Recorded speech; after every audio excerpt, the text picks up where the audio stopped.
Oh my gosh, this is nothing but ice. Ooh, you see that? We're sinking in the back. Oh my gosh, I am sliding sideways. That thing looks totally crazy. Right here is my Velotric Discover 2, and this is probably my most used e-bike out of all the ones that I own. And the reason being is because of the comfort, the functionality, and I use it to make small grocery runs. This is also the kind of bike that I would not get rid of unless Velotric comes out with a newer model. And that is exactly what Velotric has done. They have come out with the long-awaited Discover 3, and in this video, I'm going to show you everything you need to know about it. So let's get into it.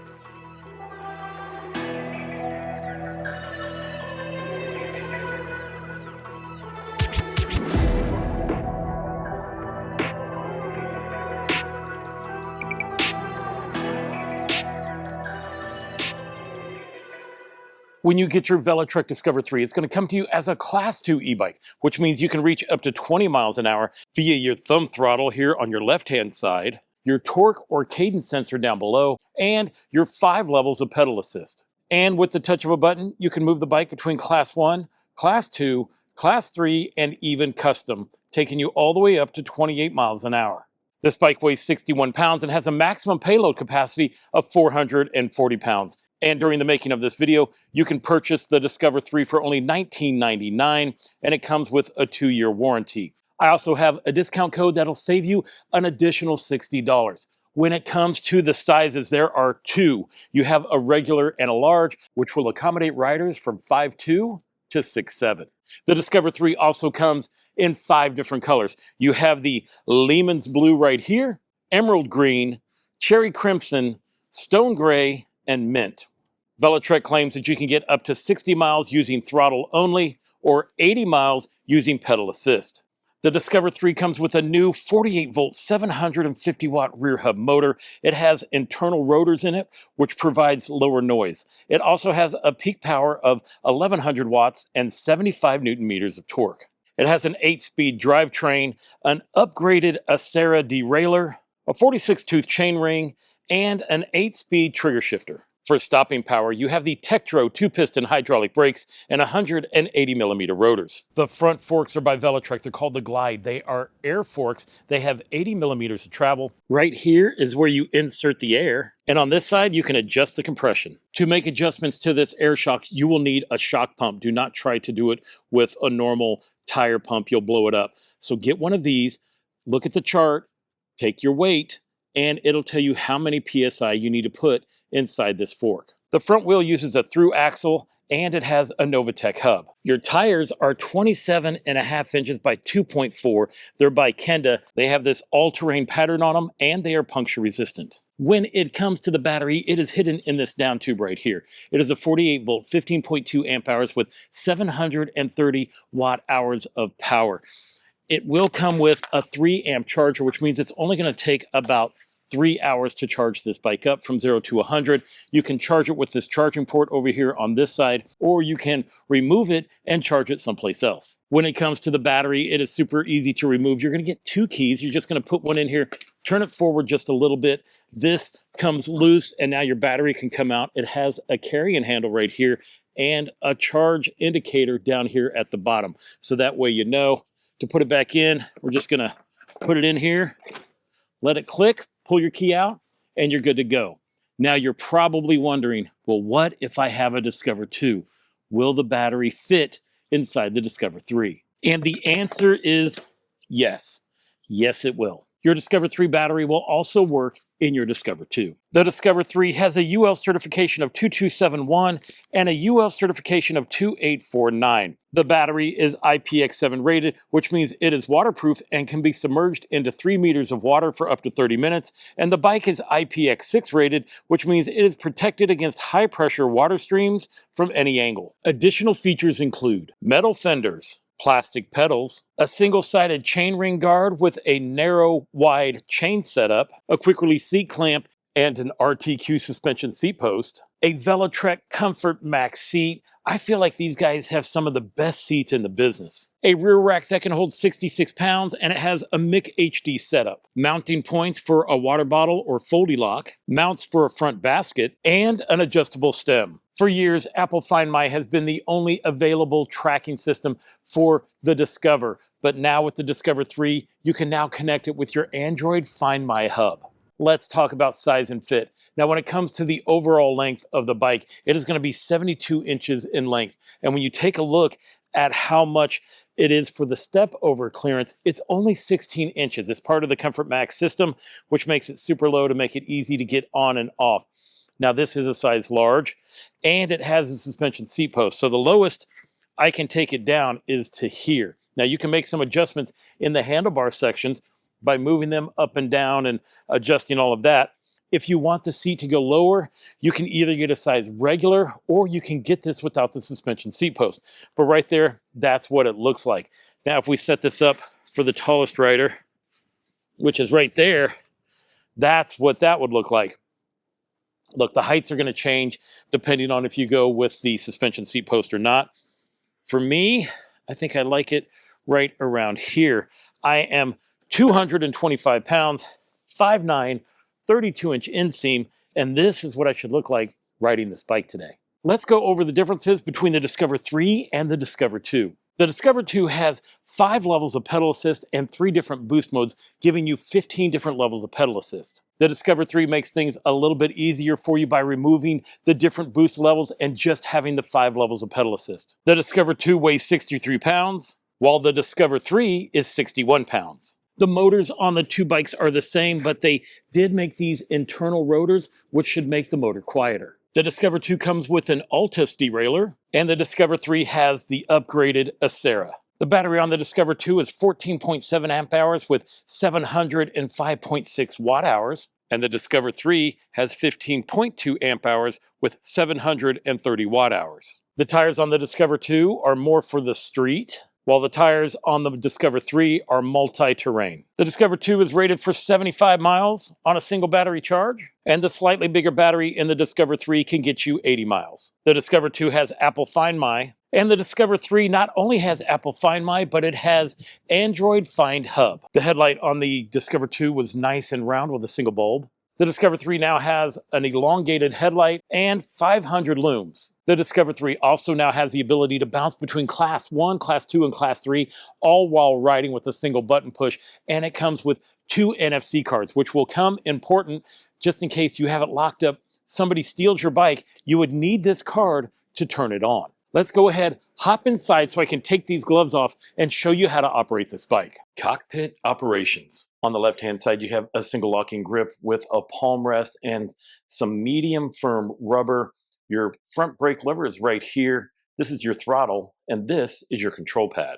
To start your bike, you're gonna push down on this button here at the top. You'll hear a beep, and then your display will light up. The display is a 3.5-inch full color display. You have your battery indicator right here. It also shows your percentage. This right here shows you that your headlights are automatically turned off and on. This is your time. Over here has your different settings. We'll go through those in just a second. This shows you your power level, your miles per hour, your pedal assist levels, whether you have it in torque or cadence, and then you can get various information down here. By hitting your M button real quick, it'll change the information that you get down here below. It goes from estimated range, average speed, motor temp, controller temp, CO2 saved, max speed, odometer, time on the bike, cadence, beats per minute, calories used, your motor power on how many watts you're putting out, your heart rate, your average heart rate, and then it goes back to trip. There is tons of information that you can get on this display. To go up in pedal assist levels, you're going to hit your plus button right here. As you can see, it changes to green, and now it says Eco, Tour, Trail, and then Sport. To go down in pedal assist levels, you're going to hit your minus button right here. It's going to take you all the way back down to off. By hitting this button here real quick, it's going to switch you instantly between Class 1, Class 2, Class 3, and then Custom, which we will talk about your custom settings in just a second. Right here are your turn signals. As you can hear the turn signal itself, you can also see it on the screen. To turn your turn signal off, just hit that button again. You can turn your headlight on by holding the plus button until your headlight comes on. As you can see, it lit up and you have a headlight indicator right there.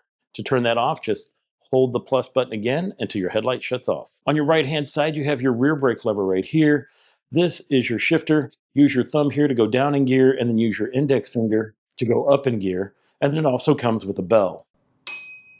The headlight is an oval design. It is a single bulb and has 500 lumens of light. When your headlight is on, you have multiple options with your tail light, but this is what it looks like when you hit your brakes, and this is what it looks and sounds like when your turn signals are on.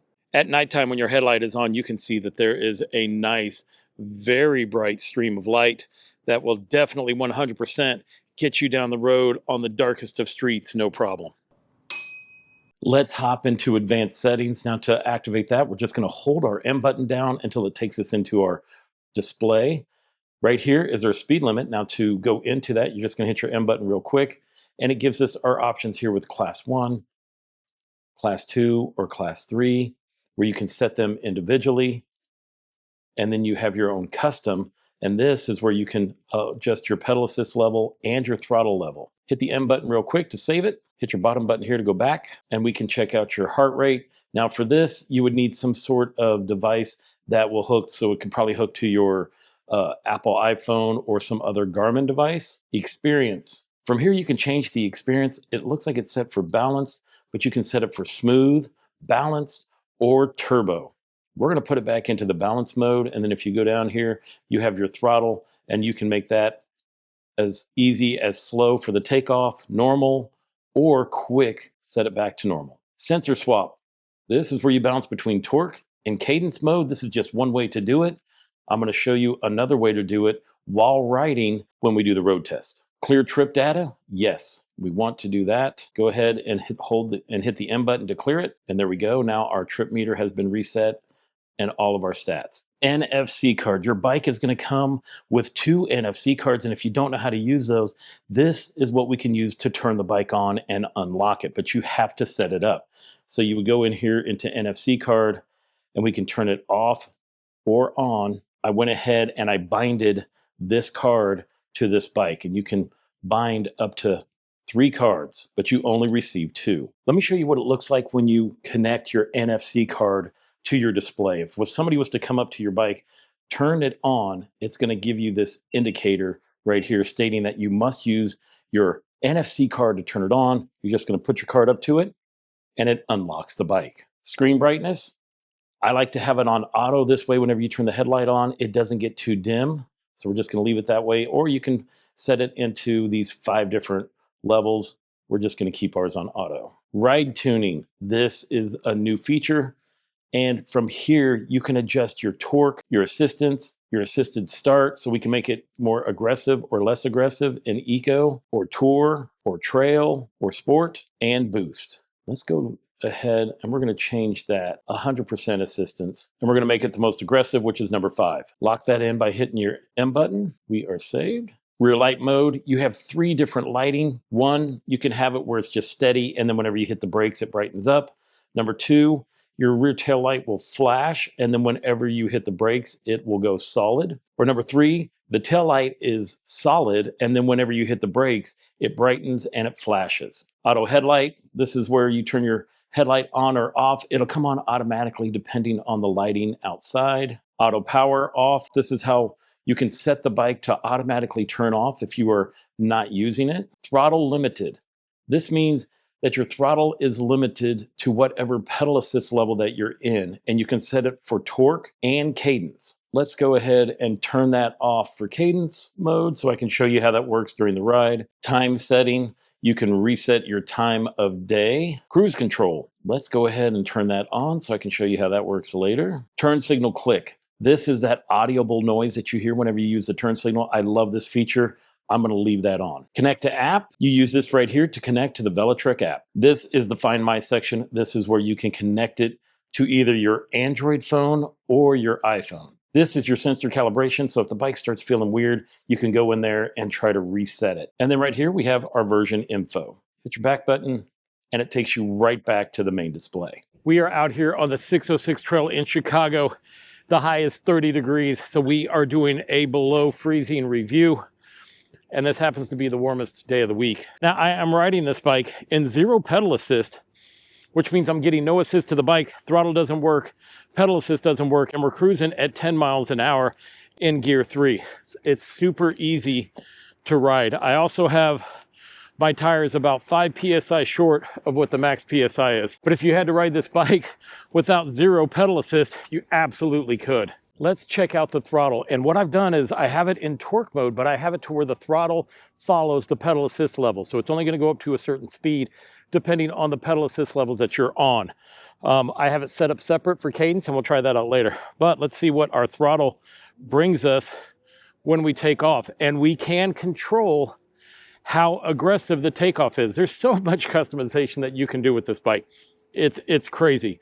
So right now we're doing a 13 miles an hour, well, 14 miles an hour in eco mode, and it's very, very simple. And then let's go ahead and put it into tour. Tour has us going 16, high 16, maybe 17 miles an hour.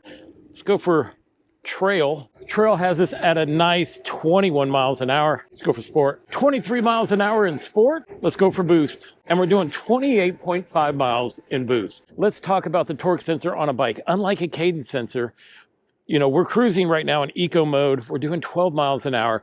And if we were using a cadence sensor and that was its top speed, that would be as fast as we can go. But because we have a torque sensor, I can go ahead, put more pressure to the cranks, and we start speeding up really, really quickly. And you cannot do that with a cadence sensor.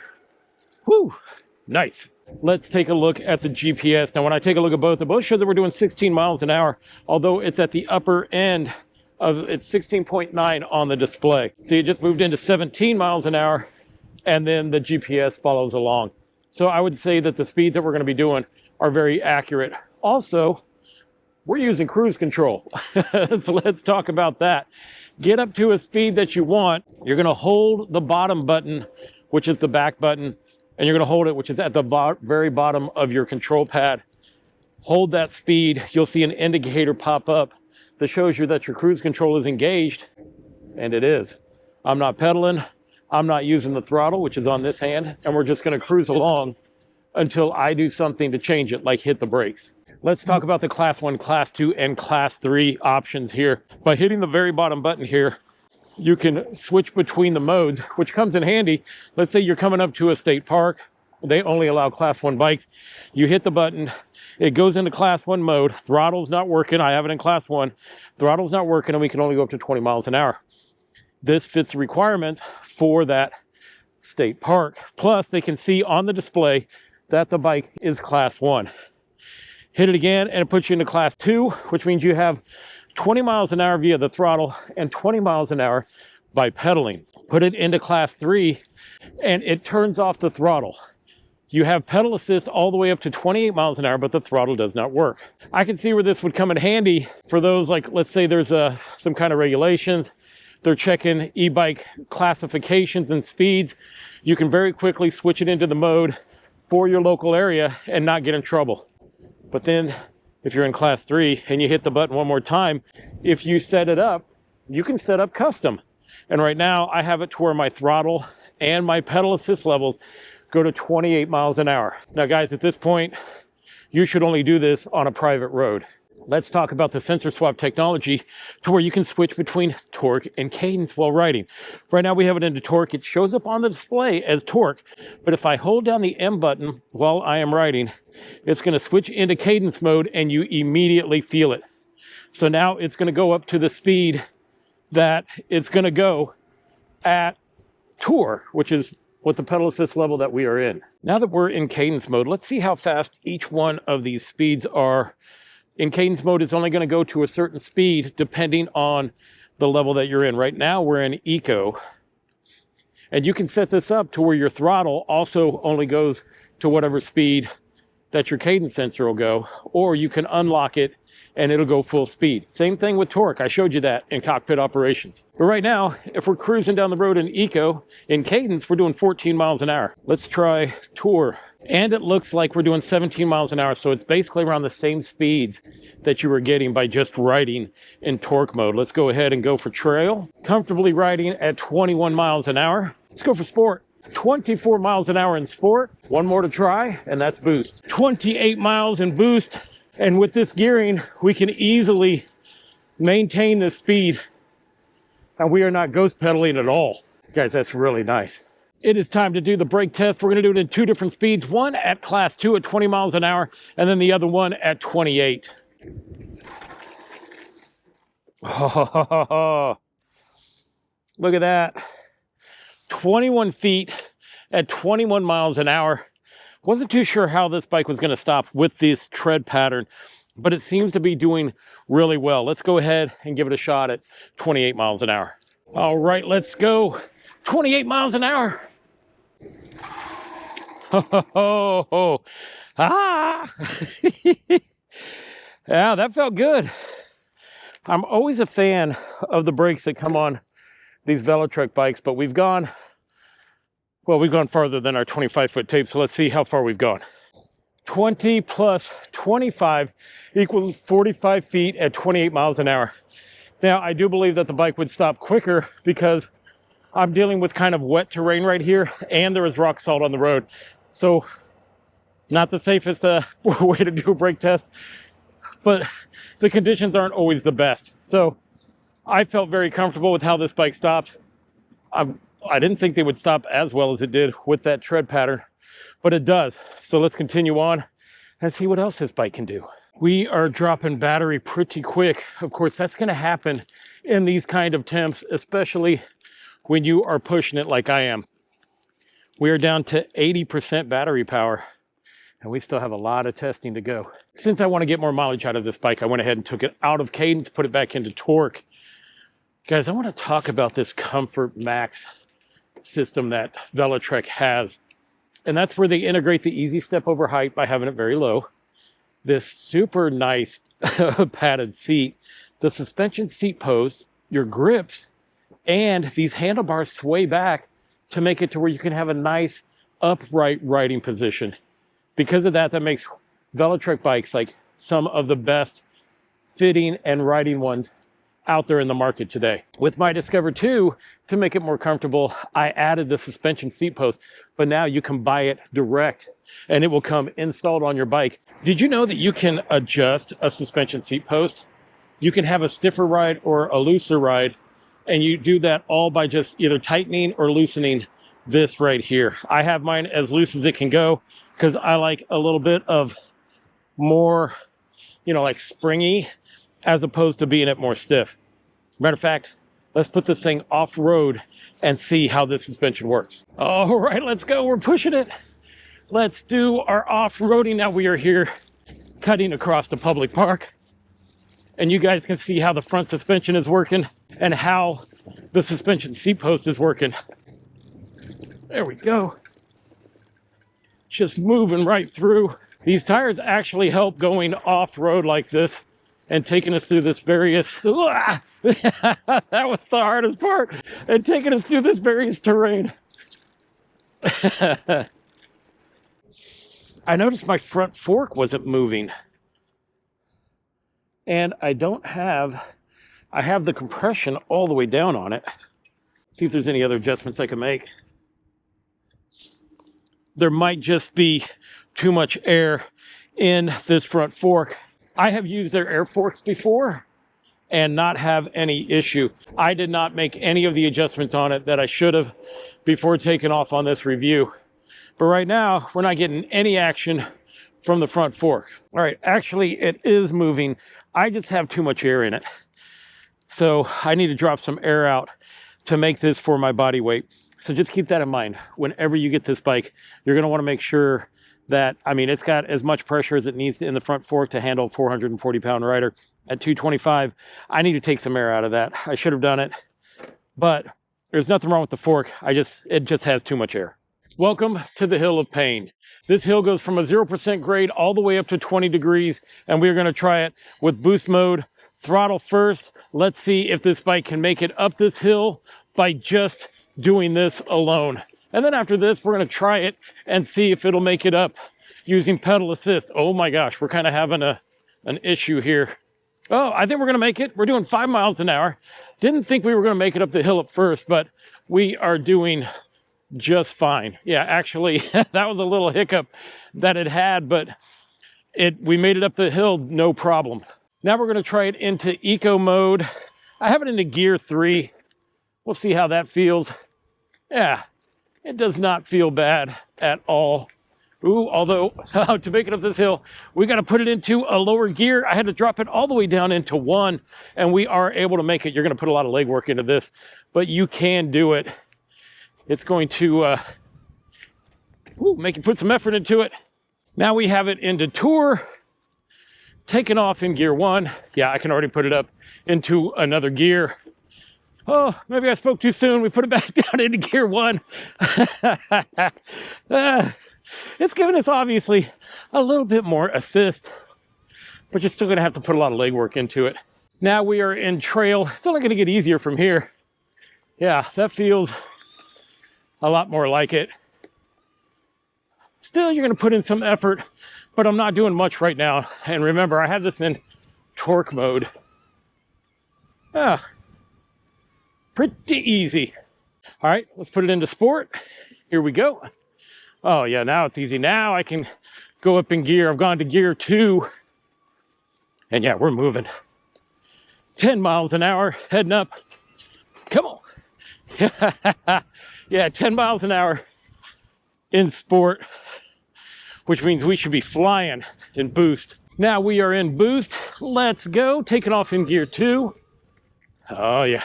Oh, now we're moving. I put it up into gear 3. Let's go. 12 miles an hour.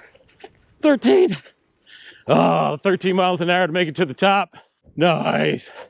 Doing those multiple hill climbs has taken a lot out of this battery. We're down to 73%, and it is time to head out to Lakefront Trail. We still have a sand test to do. And in case you're wondering, that's about 6 miles away. Right now, I have the bike into Tour torque mode. Now, Tour is the middle, right? So that's what I normally ride my bikes in, like the middle. I don't want it all the way down to eco. I don't need it all the way in boost.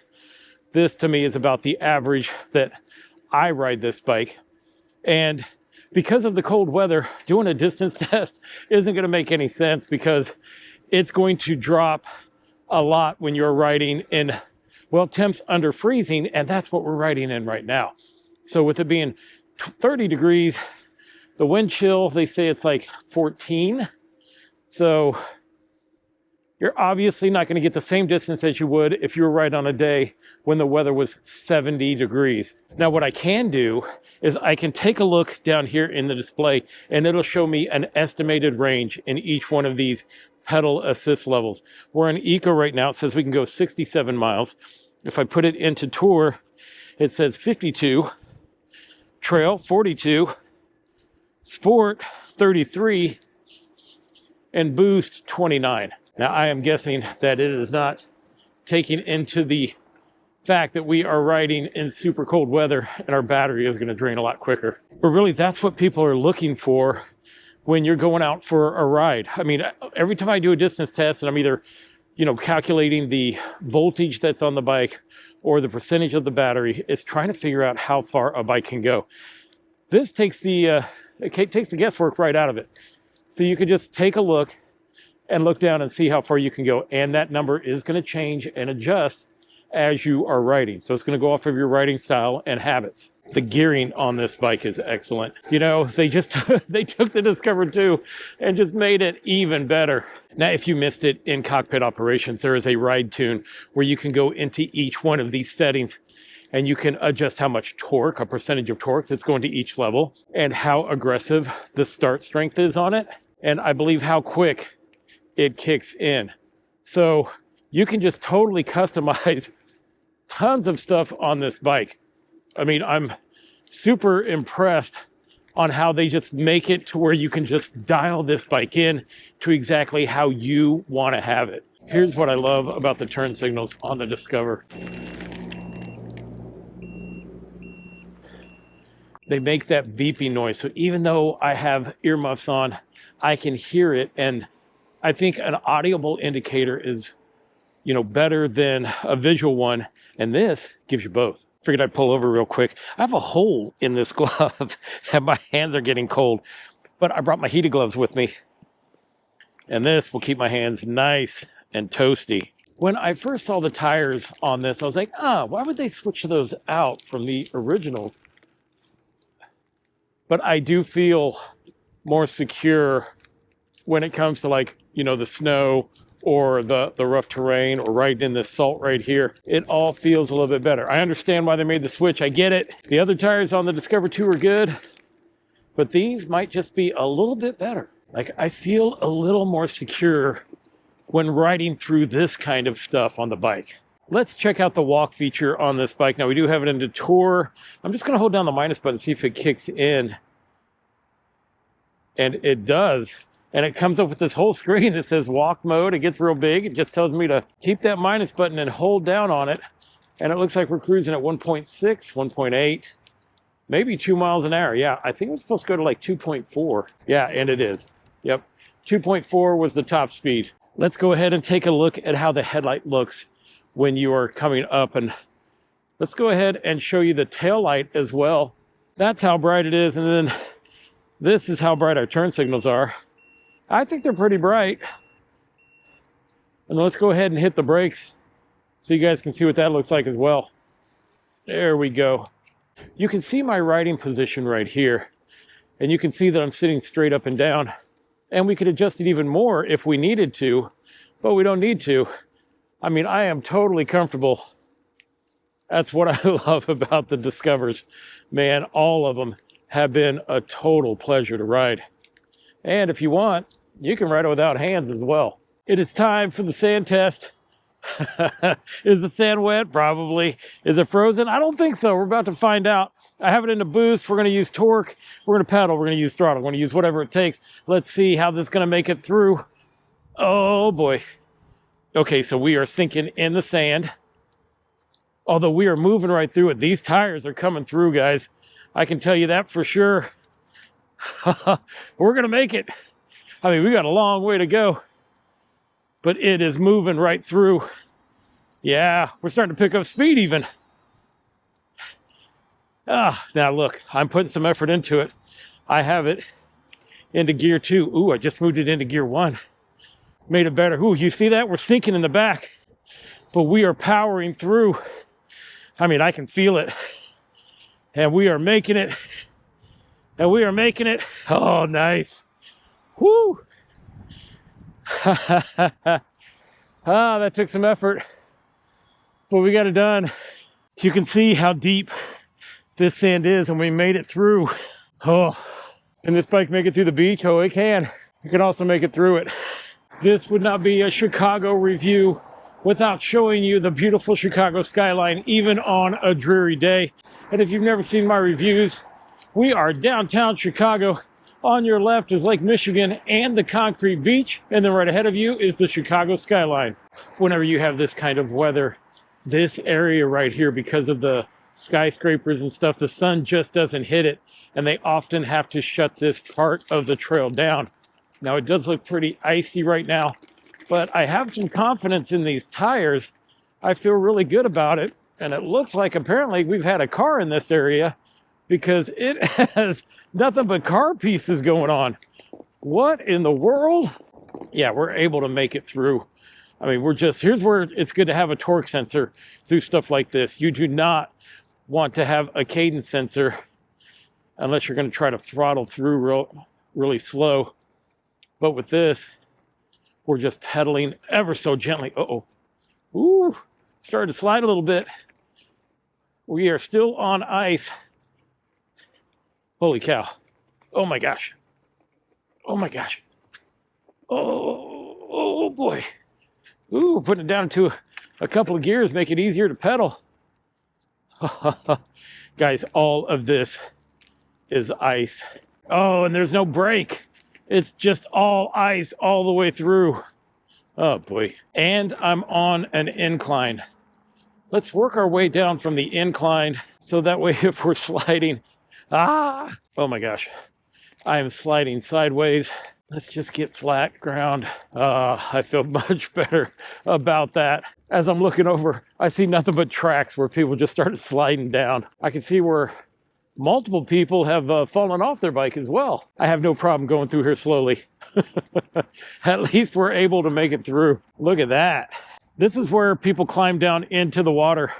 And because of just all the waves coming over, it's frozen. That thing looks totally crazy. Welcome to winter in Chicago. Oh my gosh, this is nothing but ice. Nothing but like wiped out bikes behind me. Ooh, let's go.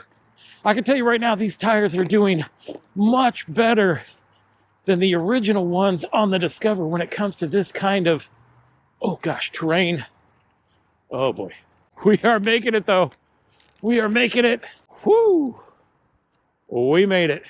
Normally when it comes to that kind of terrain, I like a fat tire bike, like the Nomad 2, the Nomad 2X.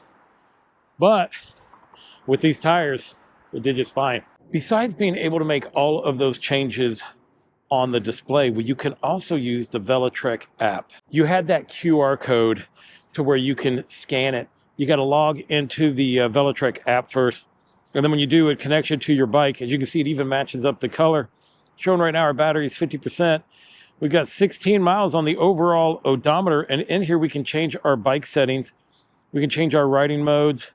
We can change the speed limits on the different classes. We can develop that custom mode that allows you to turn it into 28 miles an hour on the throttle if you want. And then you have the experience here to where you can change all the riding and the throttle to make it more smooth, more turbo. Right now, we've had it more smooth. And in this kind of weather, it makes sense. You can also make the throttle sync between torque and cadence. And you can sensor swap it between torque and cadence. Turn your auto headlight on. So as you guys can see, we can do all kinds of stuff here. Ride tuning. This is where it gets really cool, where you can really fine tune how things work. Use the app for that if you want to play with that. And then here you can add and delete your NFC cards, turn it on, turn it off. I have mine turned off right now. And then you'll see what kind of firmware updates that you have. Now, if we take a look and start riding, it will track your ride. And my phone is about dead, so I didn't want to do that because I wanted to save the battery power. But I don't know if we're going to make it back anyways. But you can actually track your ride in the app. I've used it before, and it works well. Uh-oh, when you hit that, it just automatically started tracking the ride. So let's turn that off.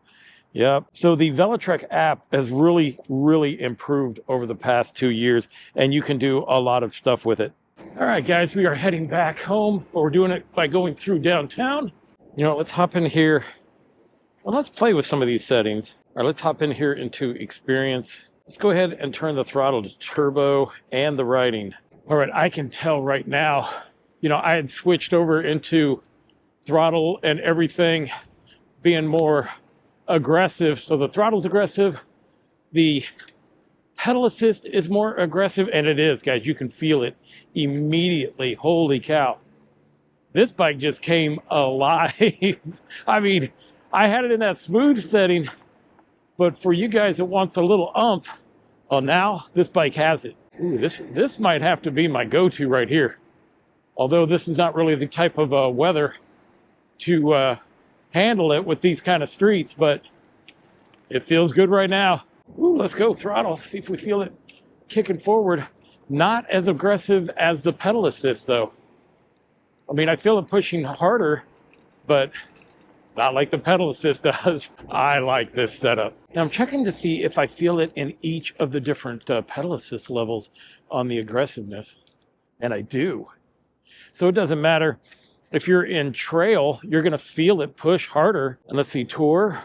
Yep. I mean, but you're really going to notice it in sport and in boost. So when I was thinking about the updates, I'm like, is it really that big of a deal? Well, it is if you're an Android user, because now you can track your bike using the Android Find My.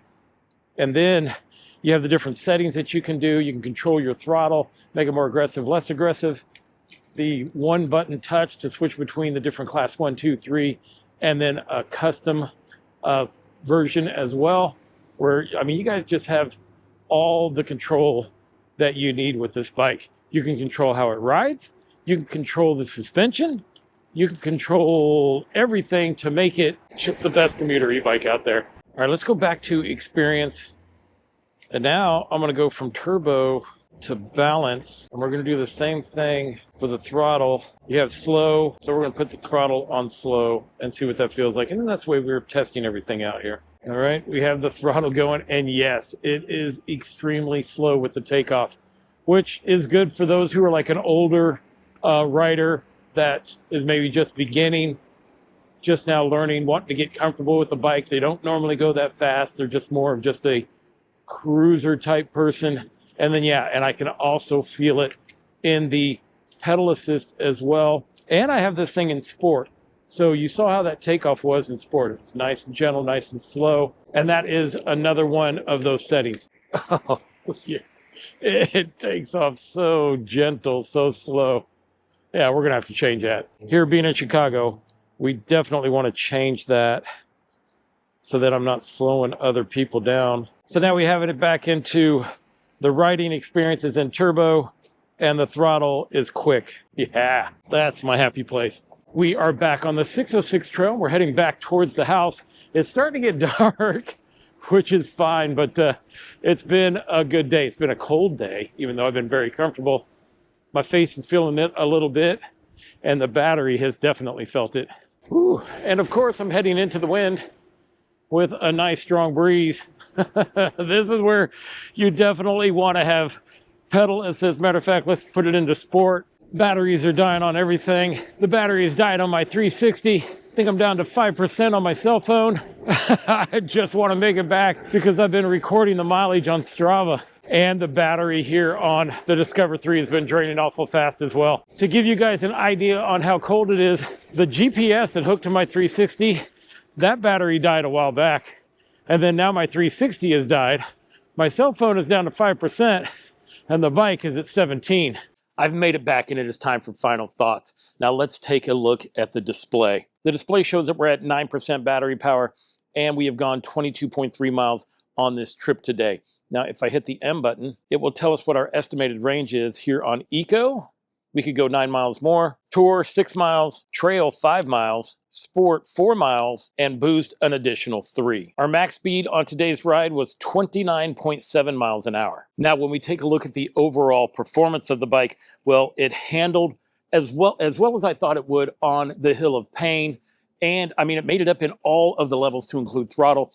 Plus, you know, it made it right through the sand. I love the tires for that. This thing just moved right through, and that sand was deep. The brake test worked out fine. I mean, I'm braking on wet pavement with rock salt down, so that's going to be about the best I can get out of it. But it felt really nice and very well in control. So the tires I thought weren't going to be as great as they are, but I'm actually very happy with them. I'm a big fan of the whole Comfort Max system. I really don't see anything on this bike needed to be changed, except I'm just going to add a bar and mirror.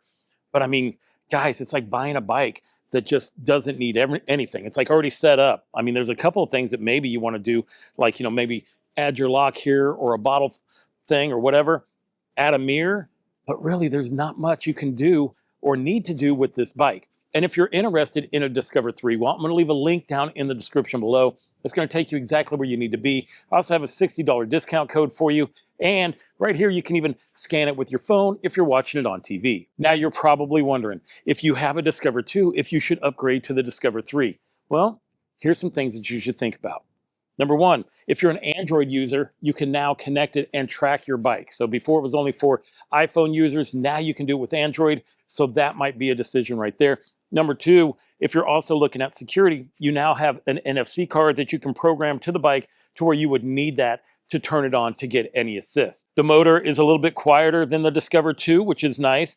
The tires are going to work really well, but everything else is basically the same, except when you take a look at the ride tune features, the ability to bounce between class 1 to class 3 with just a push of a button, and the ability to where you can make it to where the bike takes off slow or takes off fast. You can really customize this bike more than you can your Discover 2. If you were trying to decide between the Discover 2 and the Discover 3, and you can, you know, afford the extra $100 that it costs to get this bike, I would absolutely get the Discover 3 over the Discover 2. But if you can't afford it, I'm telling you right now that the Discover 2 is an excellent bike and you will not be disappointed. But I'm about to make your decision even harder because Velotric has come out with another Discover. It's a mid-drive one. It's called the Discover M, and you can see that video right there.